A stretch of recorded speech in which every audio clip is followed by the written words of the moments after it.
Objectifs principaux justifient ma présence ici aujourd'hui. Le premier, c'est que nous poursuivions la préparation des Vangouanettes. D'ailleurs, cela a été annoncé que cet après-midi à 16 h, nous avons une rencontre de tous les membres qui composent l'équipe de la croisade. Et cette rencontre a lieu ici. Et cela suppose que nous allons faire des plans afin d'être là, n'est-ce pas? Parce que ce qui est important, alors que le compte à rebours est bien enclenché, alors que nous voyons le point de commencement, que nous mettions ensemble toutes nos forces, que nous nous expliquions, que nous voyions tout le process en sorte de pouvoir être vraiment prêts le jour J venu. Le deuxième objectif pour lequel ma présence est justifiée ici, c'est que depuis le 3 septembre de cette année, à travers tout le territoire de la division interaméricaine, a été lancé un programme baptisé Vision 1 million. Vous avez peut-être entendu parler de Vision 1 million. Ou peut-être aller sur Internet, vous avez vu sur le site de la division Vision 1 million. Cela a été lancé le 3 septembre. L'Union des Antilles et Guyane françaises est solidaire de ce mouvement. Et nous avons retenu la date d'aujourd'hui, le 8 octobre 2011, pour lancer ce programme à travers les églises de l'Union des Antilles et Guyane françaises. Vision 1 million, qu'est-ce que c'est? 1 million, comme vous le comprenez, il s'agit ici d'1 million de personnes. Mais pas 1 million de personnes de manière simple, mais il s'agit d'1 million de membres d'église adventiste du 7e jour. Recruter donc 1 million de membres de l'église adventiste du 7e jour dans le but de former ce million de personnes et puis leur lancer un grand défi. Et ce grand défi, c'est qu'à leur tour, ils puissent travailler avec d'autres personnes, en sorte qu'à la fin du quinquennat, on puisse voir entrer dans l'Église 1 million de personnes à la gloire de Dieu. Et ça signifie que chaque personne, chaque membre d'Église, mais aussi chaque enfant, chaque jeune, chaque adulte, importe le nom que l'on porte, s'embarquera dans ce programme. 1 million n'est peut-être pas accessible par nous ici, si nous pensons uniquement à Saint-Martin, n'est-ce pas? Mais lorsque nous pensons à toute la division, à tout le territoire de la division, ceci est réalisable, ceci est accessible. Ainsi, il est important que chaque membre participe dans la mission de l'Église. Et je voudrais ce matin vous inviter à avoir les yeux ouverts, les oreilles ouvertes et à prendre vos Bibles avec moi. Dans Ésaïe chapitre 54. Ésaïe chapitre 54. Et je voudrais vous inviter à lire. Nous allons lire afin que chacun y participe. Parce qu'en participant, en lisant ensemble, nous serons à même de rester éveillés, n'est-ce pas? Je sais que Sœur On a dit l'heure est avancée. Je suis d'accord avec elle, l'heure est avancée. Et ça signifie en quelque part, parce que l'heure est avancée, nous aurons à faire des efforts plus conséquents pour rester éveillés, n'est-ce pas? Ainsi donc, lisons ensemble Ésaïe 54. À partir du verset 1, nous lirons tout le chapitre. Et pour ce faire, je lirai donc le verset 1, vous lirez le verset 2, et ainsi de suite. Nous irons jusqu'à la fin. Vous avez vu, on a facilité la chose pour vous, c'est à l'écran. Ainsi, tout le monde, ayant des yeux, Donc, tout le monde pourra lire. Et ceux qui veulent lire dans la Bible directement, c'est encore plus merveilleux. Ensemble, je commence. Réjouis-toi, stérile, toi qui n'enfantes plus. Fais éclater ton allégresse et ta joie. Toi qui n'as plus de douleur, car les fils de la délaissée seront plus nombreux que les fils de celle qui est mariée d'Éternel. Verset 2, vous lisez.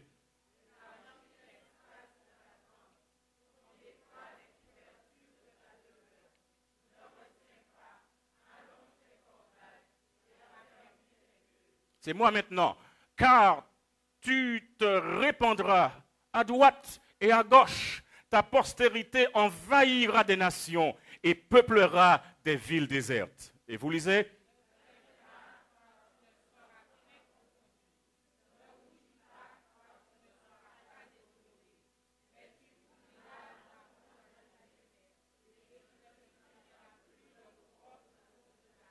Car ton Créateur est ton époux.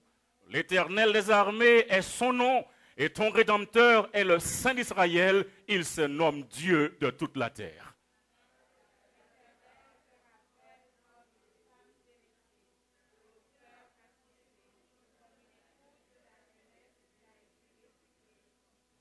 Quelques instants, je t'avais abandonné,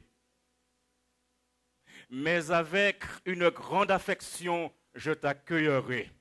Ensemble.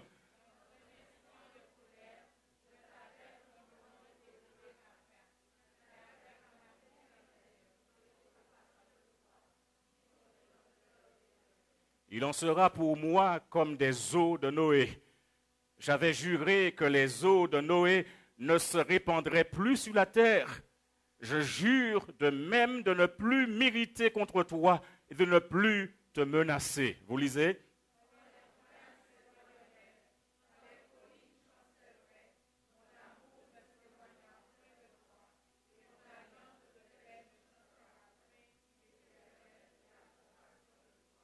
Malheureuse, battue de la tempête, et que nul ne console, voici, je garnirai tes pierres d'antimoine, et je te donnerai des fondements de saphir.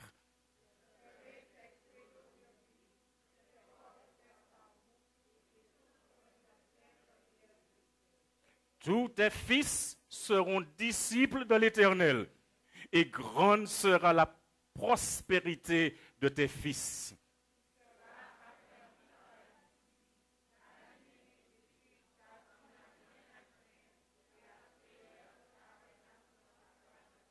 Si l'on forme des complots, cela ne viendra pas de moi.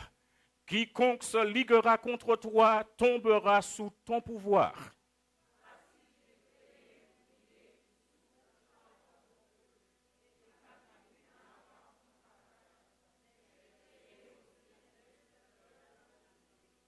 Ensemble, verset 17, toute arme forgée contre toi sera sans effet, et toute langue qui s'élèvera en justice contre toi, tu la condamneras. Tel est l'héritage des serviteurs de l'Éternel, tel est le salut qui leur viendra de moi, dit l'Éternel. Amen. Ça, c'est merveilleux. On pourrait s'asseoir, prier, partir, parce que tout est dit ici. Ce qui signifie ici, mes frères et sœurs, dans ce combat, dans cette mission, nous avons avec nous l'Éternel des armées. Ainsi donc, il y a là un témoignage, un appel pour témoigner du partenariat avec Dieu afin de sauver les perdus. Et lorsque nous pensons à ce qui se passe autour de nous aujourd'hui, quand nous voyons tous ces branlements au niveau économique, au niveau social, quand nous voyons ces problèmes de voisinage et que sais-je encore, eh bien tout ceci nous fait réfléchir et nous comprenons que quelque chose est en train de changer notre monde. Quelque chose ne va pas bien, quelque chose va mal et il faut trouver une solution rapidement. Tout ce que Dieu, écoutez bien cela, tout ce que Dieu fait est quoi? De l'évangélisation. tout ce que l'Église fait n'est pas forcément de l'évangélisation. Mais je puis vous dire ce matin que tout ce que Dieu fait, c'est de l'évangélisation. Il a placé Israël donc au centre de la terre promise. Et dans quel but? Pour qu'Israël se trouve dans une position stratégique pour évangéliser les nations païennes. Réfléchissez à l'endroit où vous habitez. Réfléchissez là où le temple est bâti. Réfléchissez là où vous travaillez. Vous êtes là non pas par hasard, mais Dieu vous a placé là de manière stratégique pour faire de l'évangélisation. La mission d'Église était de faire reconnaître ou connaître aux nations païennes que le Seigneur, notre Dieu, le seul Seigneur, il est un. Il n'est pas divisé. Il n'y a pas plusieurs, mais il n'y a qu'un seul Seigneur. Il n'y a pas plusieurs dieux, mais il y a un seul Dieu. Et c'est pourquoi nous sommes appelés à être unis, parce que Jésus a prié pour l'unité de son Église. Au lieu d'amener les peuples païens à accepter et à adorer le Dieu d'Israël, Israël a fait quoi? Israël a accepté et a adoré les dieux des nations païennes. Ça, c'est un échec. Dieu avait placé Israël pour un objectif précis. C'était de représenter son message auprès de ses peuples. C'était de donner un exemple positif. C'était d'attirer les regards vers le Dieu d'Israël, qui est le seul Dieu et qui est capable de changer les cœurs. Mais Israël a commencé à faire comme les nations païennes. Et dans Ésaïe 54, versets 1 à 17, que nous avons lu avec joie, le Seigneur décrit ses problèmes avec Israël. Vous avez entendu cela? L'Éternel a des problèmes avec Israël. Parfois, on a des problèmes avec son voisinage, n'est-ce pas? Parfois, on a des problèmes avec la famille. Mais Dieu avait aussi des problèmes avec qui? Israël. Et Dieu avait des problèmes avec les nations païennes. Et au verset 1er d'Ésaïe 54, il va comparer son idolâtrie, c'est-à-dire l'idolâtrie d'Israël, à une femme stérile ou à un arbre stérile. Ces images traduisent l'idée de stagnation. On est en train de faire du surplace. Ça stagne. On n'avance pas. Et pourtant, il y a beaucoup d'efforts fournis. Mais on reste sur place. À la fin de la journée, on compte et le nombre est pareil. Stagnation, infertilité, improductivité, paresse. Ce sont là des images qui ne sont pas belles. Et puis nous allons dans le Nouveau Testament, dans le livre de l'Apocalypse, chapitre 3, verset 17. Et là, nous voyons que le Seigneur, il va décrire la condition spirituelle de la Odyssée, une situation spirituelle qui est misérable, qui est pitoyable, qui est pauvre. Et il dit que la Odyssée est aveugle et nue. La Odyssée ne voit pas, mais en plus de ça, la Odyssée est nue. Et pourtant, l'Odyssée pense que tout va bien. Mais Dieu, il décrit sa condition spirituelle, misérable, pitoyable, pauvre, aveugle et nu. Mes frères et mes sœurs, quand nos vies sont affectées par le péché, notre relation avec Dieu est compromise. Vous m'avez entendu? Quand nos vies sont affectées par le péché, notre relation avec Dieu est compromise et nous devenons spirituellement pitoyables, misérables, pauvres, aveugles et nus. Mais ça se passe lorsque le péché affecte notre vie. Maintenant, dans la dernière partie du verset 1, le Seigneur va décrire l'appel missionnaire envers les nations païennes. La description qu'il en fait est simple. Et il dit, ils sont plus des enfants, ils sont plus enfants de l'affliction que de la femme mariée. Le Seigneur donc indique clairement à Israël que là-bas, dans les nations païennes, il y a plus de personnes qui sont perdues qu'il y en a qui sont sauvées. Et je ne sais pas si vous comprenez ce qui se passe à Saint-Martin, ce qui se passe dans la Caraïbe, ce qui se passe dans le monde. L'Écriture nous dit par cette image qu'il y a plus de personnes dans le monde qui sont perdues qu'il y en a qui sont sauvées.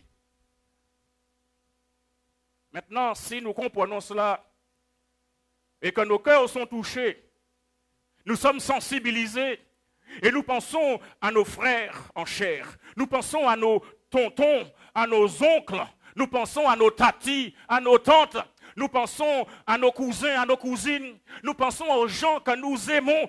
Et la Bible déclare qu'il y a plus de personnes qui sont perdues dans le monde aujourd'hui qu'il y en a qui sont sauvées. Et si nous sommes touchés par ce message, ça signifie en quelque part qu'il y a quelque chose que vous et moi devons faire, n'est-ce pas? Ça veut dire si nous sommes conscients qu'il y a davantage de personnes qui sont perdues dans le monde, dans nos quartiers, dans l'immeuble où nous vivons, il y a donc nécessité pour nous au niveau individuel de faire quelque chose. Ça signifie de se mettre au travail. Et c'est là l'appel missionnaire qui est adressé à l'Église adventiste du 7e jour aujourd'hui.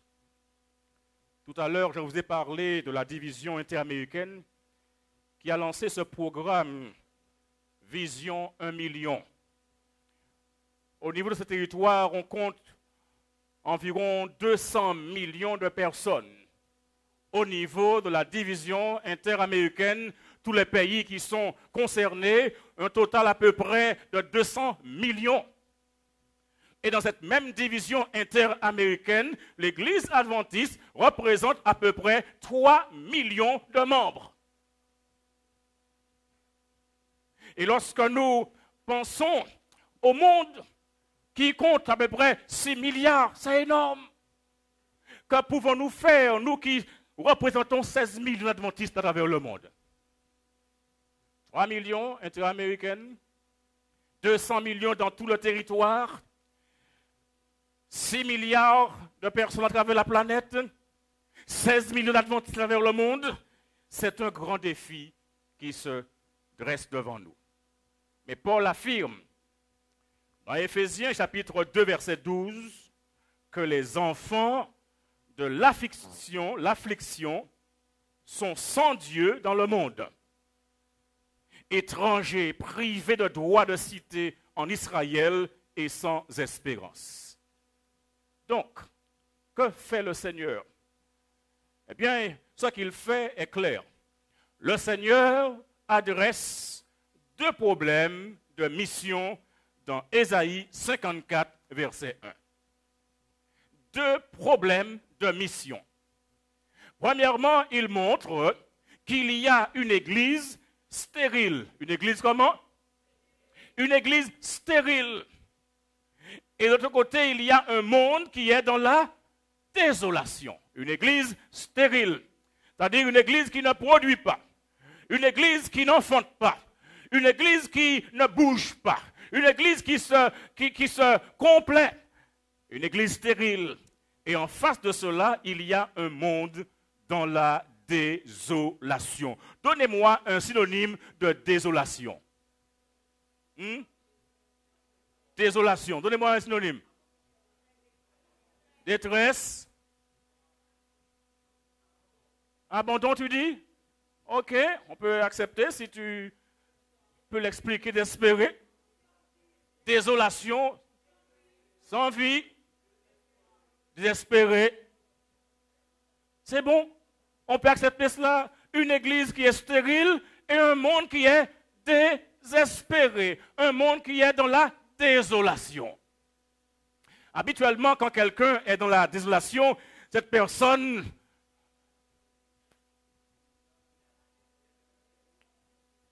on ne pense qu'à la mort, n'est-ce pas? On nous apporte des éléments de réponse, mais nous sommes concentrés sur nos problèmes, nous voyons du noir. Nous voyons que ce qui est pessimiste. On est désolé, on pleure. On ne voit pas la solution. On a sa tête entre ses jambes, n'est-ce pas? Le monde a corrompu l'Église. Et inversement, l'Église a abandonné sa mission dans le monde. Cependant, et ça c'est une bonne nouvelle, cependant, Dieu n'a pas abandonné l'Église. Dieu n'a pas abandonné l'Église. Et il va plus loin, il ordonne à l'Église de changer de son état de sécheresse en celui d'un engagement évangélique actif. Ce que Dieu dit, arrêtez d'être stérile, mettez-vous au travail et produisez des fruits. Amen. Ce que Dieu dit, change de position, arrête ta paresse, arrête ton inactivité et mets-toi au travail, marche par-ci, marche par-là, parle en mon nom et dis qu'il y a une solution en Jésus-Christ. Dans les versets 1 et 2, il utilise des symboles évangéliques puissants pour inspirer Israël à retourner à sa mission d'évangéliser les nations. Et ces symboles traduisent avec clarté le vœu de Dieu pour Israël. Ils ont exprimé sa volonté en ce qui concerne Israël dans les termes suivants: chanter et crier. Tout à l'heure, vous avez chanté très bien. Très, très bien. Et notre sœur qui a chanté à la fin, oh, je pourrais m'asseoir et écouter. Gloire à Dieu pour des frères et des sœurs qui chantent à la gloire du Seigneur. Et vous avez chanté pendant le moment de louange un chant que j'écoute régulièrement. Oh, quand vous avez parlé du feu, l'esprit. Ce chant-là, je l'aime. Et ce chant-là, j'aime entendre les mots qui le composent. Chanter, crier, ce sont les termes qui sont employés.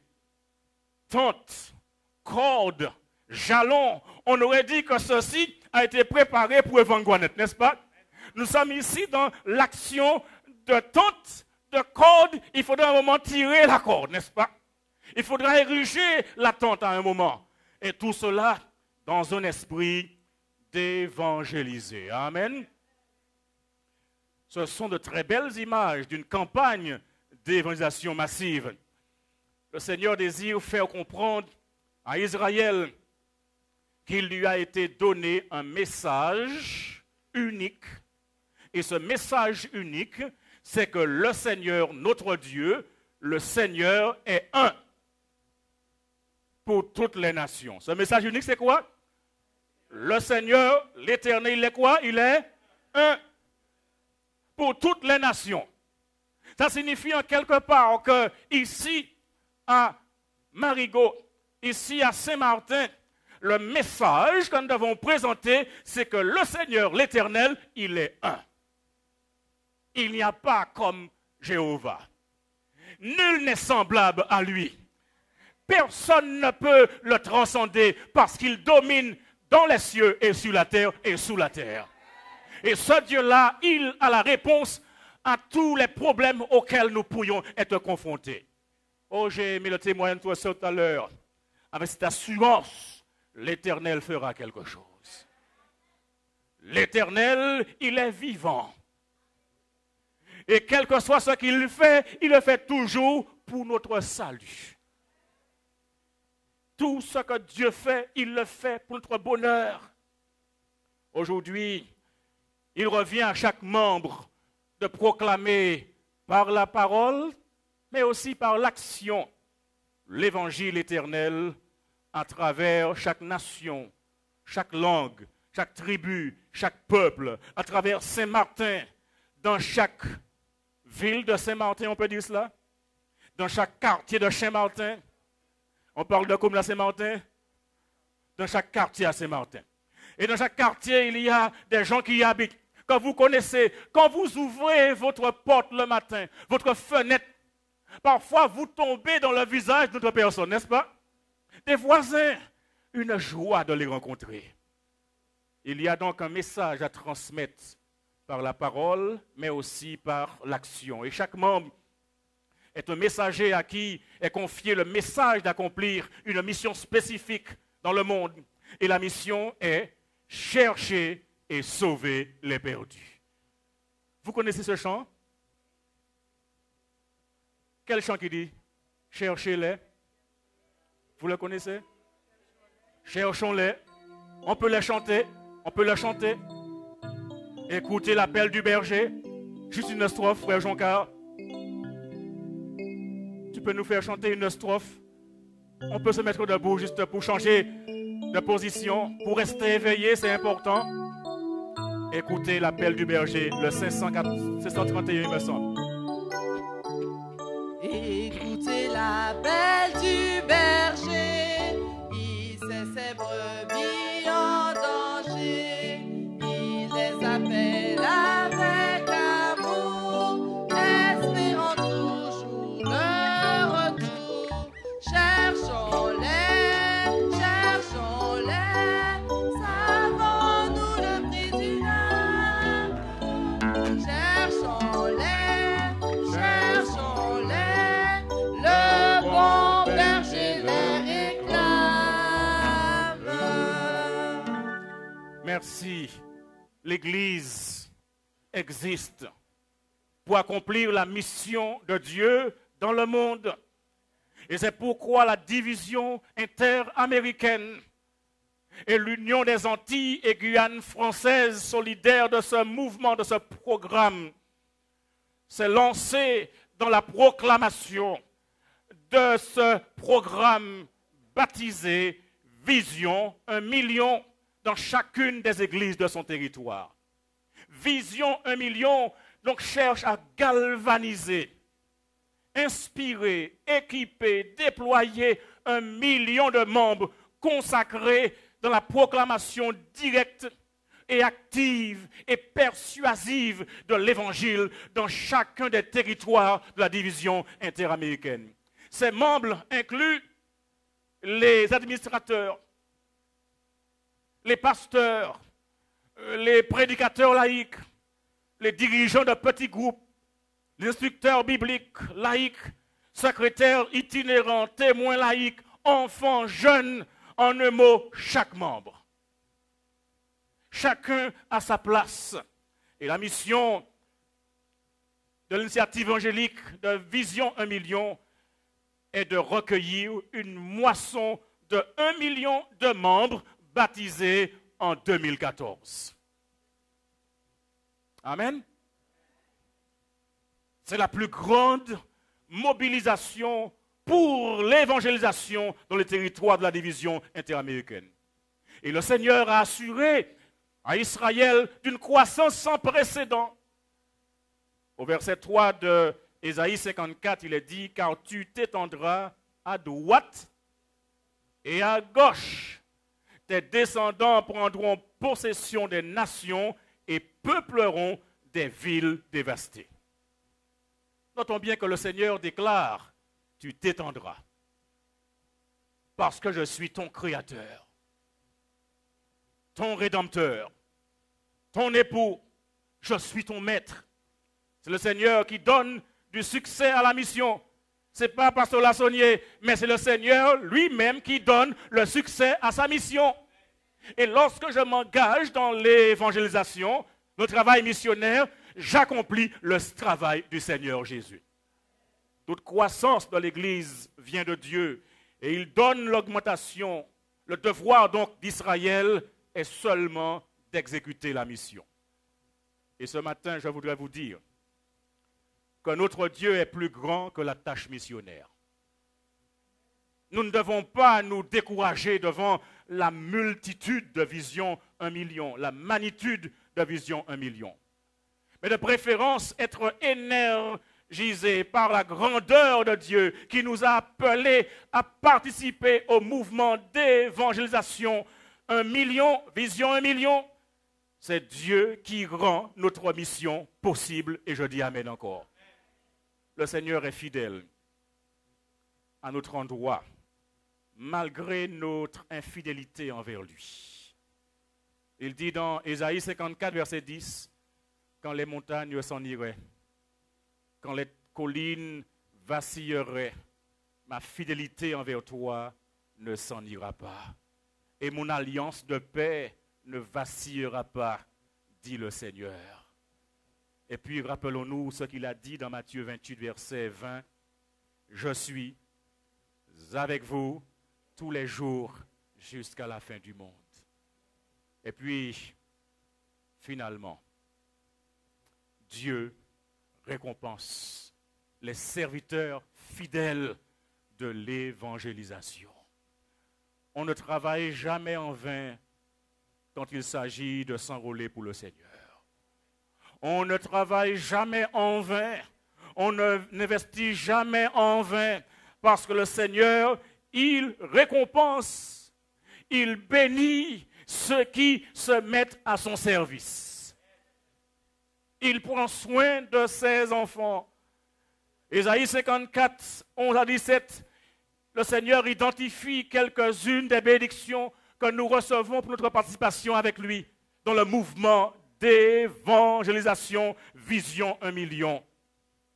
Et il dit, je te donne des fondations de lapis lazuli. Vous savez c'est quoi ça? C'est une sorte de pierre. Ils avaient une image ici. Le nom lapis lazuli, ça vient du latin. Lapis qui signifie pierre. Et lazuli qui signifie azur, qui vient lui-même de persan, la djawad. Ce qui signifie notre maison aura une fondation vraiment extraordinaire. Et en termes de dureté, ça va de 5 à 6. C'est vraiment une chose extraordinaire. Mais ce que Dieu fait pour nous, ce n'est pas un fondement matériel. Lorsqu'on repose sur Dieu, on repose sur du solide, on repose sur du concret et rien ne peut déstabiliser notre fondement lorsqu'on repose sur Jésus-Christ. Donc nous recevrons les bénédictions à partir du moment où nous décidons de nous engager dans la mission de Dieu dans le monde. Il nous bénit afin que nous puissions travailler. Nous voulons participer dans Vision 1 million parce que nous sommes sauvés par grâce et par le moyen de la foi en Jésus-Christ. Travailler pour Jésus est une expression de gratitude envers notre Seigneur pour tous ses bienfaits envers nous. Oh mes amis, mes frères et sœurs, il y a de la joie à travailler pour Jésus. Il y a un grand bonheur à se mettre au service de Jésus. Et ce matin, je voudrais vous inviter, vous qui êtes là, à entrer dans un partenariat avec lui pour sauver coûte que coûte les perdus. Je voudrais aujourd'hui vous inviter à promettre que vous travaillerez pour Jésus. Ce Jésus qui promet que tous ses enfants seront des disciples du Seigneur. Je vous invite aujourd'hui à écouter la voix de Jésus qui appelle « Qui enverrai-je » Travaillez aujourd'hui. Quelle sera donc votre réponse? Le Seigneur, envoie-moi là. Envoie-moi où ça? À Sandy Ground. Envoie-moi à Montorelli. Envoie-moi à Cul-de-Sac. Envoie-moi à Agrément. Envoie-moi à Concordia. Seigneur, envoie-moi. Ça, c'est la réponse que nous pouvons apporter au Seigneur. Est-ce que ce matin, nous voulons répondre à cet appel? Et je voudrais demander aujourd'hui, de manière très précise, très individuelle, combien de personnes sont prêtes à dire aujourd'hui, Seigneur, envoie-moi dans n'importe quel endroit où tu veux que j'aille. Combien de personnes ce matin voudraient dire, Seigneur, là où tu décides de m'envoyer, je suis prêt à aller. Tout cela, je voudrais leur demander. Ceux qui disent, Seigneur, envoie-moi là où tu veux, levez la main là où vous êtes. Amen, amen. Combien sont prêts à dire, Seigneur, choisis-moi à faire quel que soit ce que tu veux que je fasse? Combien veulent le dire, Seigneur, choisis-moi? Amen, amen. Aujourd'hui, je voudrais vous demander de faire une chose, vous qui avez répondu à ces deux questions. Vous voulez dire, vous avez dit au Seigneur, je veux aller là où tu veux que j'aille. Je veux faire ce que tu veux que je fasse. Vous l'avez signifié par vos mains levées. Et je voudrais vous inviter à vous mettre debout, vous qui l'avez indiqué. Et je voudrais vous inviter dans un mouvement collectif, comme des soldats, vous qui voulez entrer dans cette armée, vous qui choisissez de travailler pour Jésus et de vous embarquer dans ce grand programme Vision 1 million, vous ajoutez à ces autres frères et sœurs à travers la division interaméricaine qui le 3 septembre se sont engagés, et nous ici à Saint-Martin en ce 8 octobre 2011, nous ne voulons pas rester en arrière, mais nous voulons être au cœur de l'action. Et alors que vous avancez pour une prière spéciale, je voudrais demander à tous ceux-là qui ont levé la main de recevoir cette feuille. Je vais demander aux hôtesses qui sont là de remettre une feuille à chaque personne. Vous allez la remplir. Et à la fin de cet appel, nous allons prier pour présenter au Seigneur notre décision de nous engager dans cette grande armée, devenir des prédicateurs laïcs, devenir des dirigeants de petits groupes, des instructeurs bibliques, des colporteurs, témoins, laïcs, importe, mais être engagés dans la proclamation de l'évangile du salut à ceux qui meurent, à ceux qui se perdent aujourd'hui, mais que nous soyons vraiment des témoins actifs pour Jésus en ces temps où nous vivons. Je vous invite à prendre ces feuilles, à les remplir, et vous allez donc les remettre, et nous allons prier le Seigneur. Il y a deux parties, comme vous le remarquez.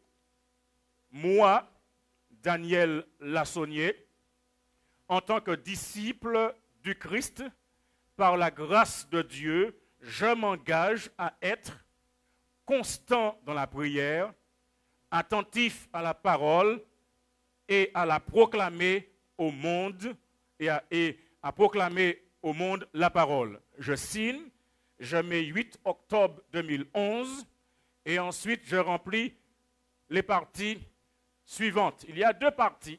Il y a une partie à conserver, la première, et une autre partie à retourner. Donc quand vous allez remettre la feuille, on gardera la partie à retourner et on vous redonnera la partie à conserver. Mais par la suite, vous aurez tout cela sur une petite carte, une très belle carte, pas plus grande qu'une carte de cette dimension, avec les logos, et ceci nous permettra de recenser tous nos frères et nos sœurs qui s'engagent dans le programme de Vision 1 million. Aujourd'hui, vous êtes au pied donc de l'autel, indiquant à Jésus votre décision que vous voulez participer dans le mouvement d'évangélisation Vision 1 million. Et là, vous vous joignez à ces milliers de personnes à travers la division interaméricaine. Et le 24 mars 2012, 1 million de personnes seront invitées dans l'église adventiste du 7e jour. Et là, nous aurons ce jour-là un baptême et nous espérons que beaucoup de personnes, grâce à vos efforts, vont faire alliance avec Jésus ce jour-là. Mais le programme Vision 1 million se termine en 2015. Donc ce que j'explique, il y a donc le 24 mars, une grande invitation qui sera faite à des amis pour qu'ils viennent ici, pour qu'ils viennent dans les églises adventistes du 7e jour à travers la division interaméricaine. Et il y aura donc, précédant ce moment, des campagnes d'évangélisation. Et ce jour-là en particulier, donc il y aura un grand baptême, et là, des hommes et des femmes confesseront le nom de Jésus dans les eaux baptismales. Ainsi donc, nous voulons faire partie de ce grand programme et nous voulons donc le signifier sur cette feuille, et quand vous aurez rempli la feuille, donc nous allons les remettre et nous prierons, et ainsi nous pourrons aller à la maison.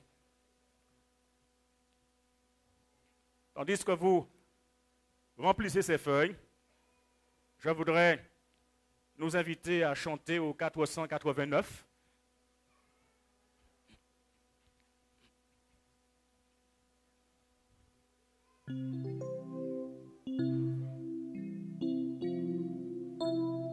Et quand vous aurez fini de remplir ces feuilles, vous viendrez à l'autel, remettrez ces feuilles et nous ferons une prière de consécration et nous entrerons à la maison.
Partie. La première partie, vous la conservez pour vous. Et le coupon en dessous, c'est à remettre. Et quand vous avez rempli, vous déposez ici et nous allons prier.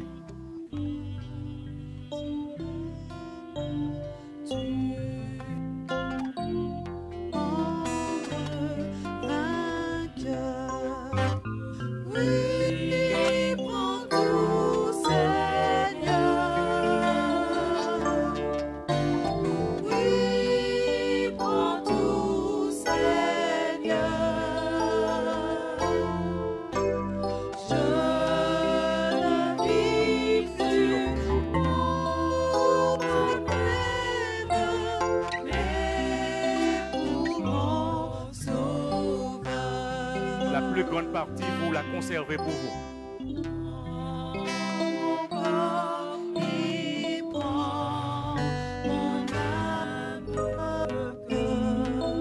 Tout en moi soit à toi.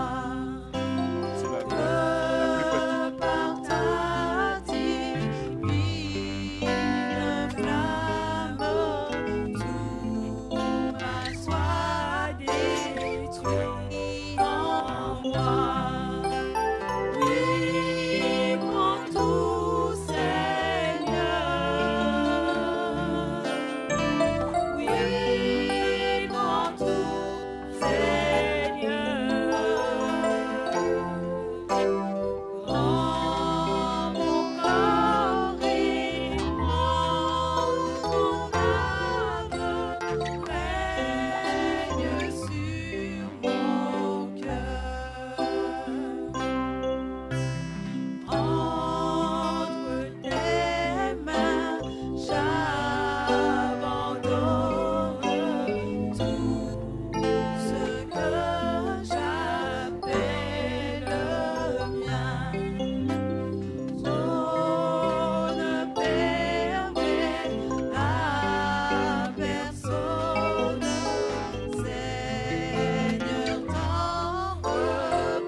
t'invite à approcher pour une prière de consécration. Mon corps et prends mon âme, que tout en moi soit à toi, que par ta divine flamme tout mal soit détruit en moi.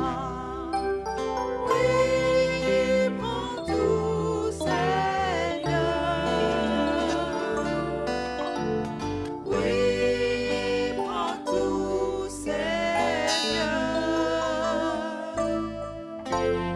Prends mon corps et prends mon âme, règne sur mon cœur.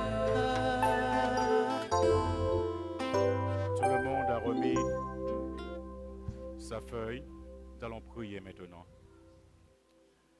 Notre Dieu et notre Père céleste, nous te louons et nous te bénissons ce matin pour cette grande invitation que tu nous as faite. De participer à ce programme Vision 1 million. Programme d'évangélisation sans précédent sur tout le territoire de la division interaméricaine. Nous réalisons l'état du monde dans lequel nous vivons. Un monde bouleversé, un monde malmené, un monde où la corruption grandit de plus en plus. Un monde dans lequel il y a beaucoup de perdus. Et tu appelles l'Église à se réveiller afin de se porter au secours de cette population qui se trouve dans la désolation. Tu nous as demandé à travers le message d'Ésaïe 54 à étendre nos cordons. Tu nous as demandé à aller vers les nations. Écoutant l'ordre de Jésus, allez, faites des nations des disciples, les baptisant au nom du Père, du Fils et du Saint-Esprit, et enseignez-leur à observer tout ce que je vous ai prescrit, et voici, je suis avec vous tous les jours jusqu'à la fin du monde. Tu nous indiques par là de manière claire que nous ne sommes pas seuls dans cette mission, parce que cette mission, c'est ta mission. Et cette mission triomphera parce que tu es le Dieu du triomphe. Aide-nous à être obéissants. Donne-nous la force nécessaire afin d'avancer sans timidité, sans complexe, sans peur, afin de porter par la parole et par l'action le message d'un Jésus-Christ qui est vivant au siècle des siècles et qui revient bientôt. Ce Jésus qui a donné sa vie à la croix du Calvaire afin que l'humanité ait le salut, car Dieu a tant aimé le monde qu'il a donné son Fils unique, afin que quiconque croit en lui ne périsse point, mais qu'il ait la vie éternelle. Oh mon Dieu, visite cette église de Marigot. Visite chaque membre qui la compose. Visite, Seigneur, et touche le cœur de tous ceux et toutes celles qui ont répondu à ton appel aujourd'hui en signant de leurs mains leur appartenance à ce programme Vision 1 million. Et permet que, sous l'action du Saint-Esprit, que des hommes et des femmes, des jeunes gens, mais aussi des jeunes filles, rencontrent Jésus, vivent pour Jésus et soient préparés à le rencontrer quand il reviendra. Bénis ton Église et remplis notre Esprit Saint et que tout soit fait pour ta gloire. Au nom de Jésus. Amen.